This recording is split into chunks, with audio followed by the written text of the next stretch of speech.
तो नमस्कार फ्रेंड्स। अब यूपीएससी मेंस के लिए 75 डेज हैं। सो हम लोग अभी अभी प्री का रिज़ल्ट तो नहीं आया है, लेकिन अब हम लोग टारगेटेड पढ़ाई करेंगे। और मैं आपको डेली बेसिस पे मॉर्निंग पे एक वीडियो टारगेट कर डालूँगा और शाम को फिर हम उसी बेसिस पे क्वेश्चन आंसर डिस्कशन करेंगे और स्ट्रक्चर करेंगे कि कैसे कैसे मेंस में जो क्वेश्चन आए हुए हैं और कैसे कैसे क्वेश्चन आने की संभावना हो सकती है। मेरा भी लगभग मेंस होने वाला है, प्री हो जाएगा तो मेंस होगा ही। तो इस तरीके से हम लोग करेंगे। अभी तक हमने जो भी प्री के क्वेश्चन इत्यादि आए, हमने जो रिवाइज़ किया था अपने नोट्स है उसको रिवाइज़ कर रहे थे। लेकिन आज से हमारा टारगेट होगा कि डेली बेसिस पे हम 75 डेज जो है तो मॉर्निंग पे एक वीडियो लाएं, जिसके माध्यम से हम देखेंगे हमको क्या प्रिपेयर करना है आज, और उसी का हम लोग शाम को क्वेश्चन आंसर डिस्कशन करेंगे, अपने नोट्स जो बनाए होंगे उसको दिखाएंगे। और इस तरीके से आप हमारे साथ भी मेंस की तैयारी को अपना दे सकते हैं। आप अपने हिसाब से टारगेट बना सकते हैं या इसको फॉलो कर सकते हैं और डेली बेसिस पे हमारे टारगेट होंगे। जैसे हमारा आज का टारगेट है कि आज हम स्टार्ट करेंगे मॉडर्न इंडिया।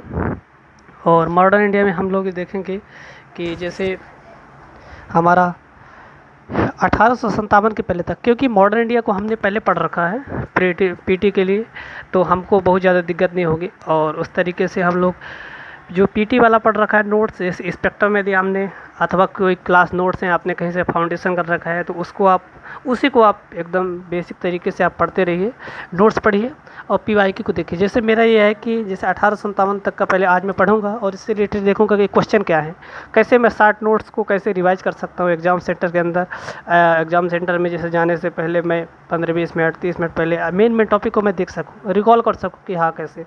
और उस तरीके से मेरे पास में किसी भी पॉइंट के कैसे 5 पॉइंट हमारे पास होने चाहिए, जिसके माध्यम से हम उसको रिवाइज कर सकें। तो ये सब चीज़ें, जैसे मेरा आज मॉडर्न इंडिया है 1857 से मोमेंट से पहले का जितना भी है उसको मैं अच्छे से रिवाइज करूँगा। रिवाइज करके क्वेश्चन को देखूँगा कौन कौन से क्वेश्चन आए हुए, स्ट्रक्चर करूँगा, क्या मेरे नोट्स होने चाहिए उसको देखेंगे। दूसरा आता है सोसाइटी। देखिए दूसरा हमारा है सोसाइटी, और सोसाइटी एक स्कोरिंग सब्जेक्ट है। जैसे आप जानते हैं कि लगभग 70-80 नंबर का सोसाइटी आते ही आता है। इसके लिए मेन देखना होता है पहले बेसिक में आप जैसे एनसीईआरटी क्लास 12 की है उसको आप देख सकते हैं। यदि आपको 75 डेज है, सब कुछ देखने के लिए समय नहीं है, इसलिए आप देखिए सीधे सीधे जैसे ओनली आईएएस का एक उड़ान आती है उसको देख लीजिए आप। उड़ान नहीं, प्रहार बुक आती है मेंस के लिए, उसको देखिए।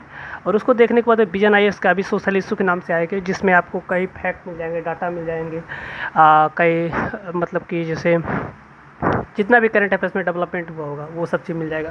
तो आप सोसाइटी के लिए दे सकते हैं। आज का हमारा टारगेट है भारतीय समाज की मुख्य विशेषताएं, जितना भी है उसको हम लोग कंप्लीट करेंगे।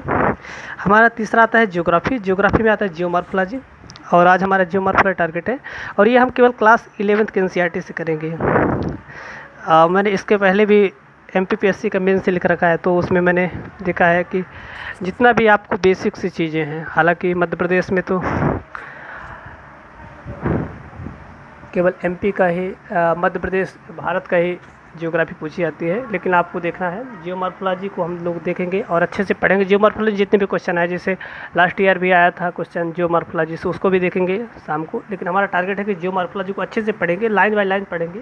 इसके क्वेश्चन ज़रूर आते हैं और अच्छे से आते हैं, और ये हमारा एनसीईआरटी से कवर हो जाएगा। और फिर हमारा चौथा था पॉलिटी में देखिए अभी आतिश माथुर सर ने यूट्यूब पर ही बहुत अच्छा क्लास चालू करी। XYZ रावी के फैकल्टी हैं सर, तो बहुत अच्छे तरीके से उन्होंने स्टार्ट कर रखा है।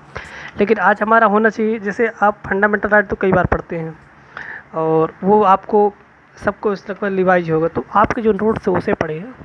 लक्ष्मीकांत का सहारा लेकर के आप बेसिक स्ट्रक्चर और अमेंडमेंट को अच्छे से पढ़िए, और इसके बाद में फिर आप करंट डेवलपमेंट की कोई बुक आएगी उसको पढ़िएगा। लेकिन आज का आपका टारगेट होना चाहिए पॉलिटी में अमेंडमेंट एंड बेसिक स्ट्रक्चर।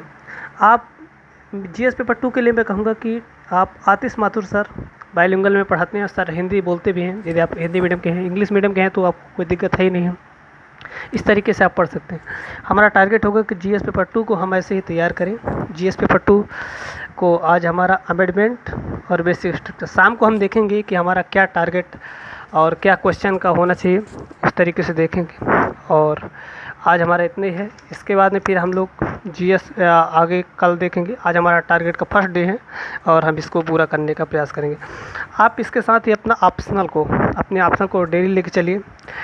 और यदि आपको 15 मिनट 20 मिनट मिलता है तो किसी टॉपर कॉपी एसे को पढ़िए और एवरी संडे आप प्रयास करिए कि 2 एसे लिखें, किसी भी टॉपिक पे लिखें, जैसे सोसाइटी पे, सोशल इशू पे है। इसके लिए आप कुछ भी फॉलो कर सकते हैं। ऐसे के लिए मैंने पिछली वीडियो बनाई है, उसमें आपको ऐसे के बारे में बताया है, आप उसको फॉलो करें और अपने ऐसे को इस तरीके से। तो धन्यवाद, आज के लिए इतना ही।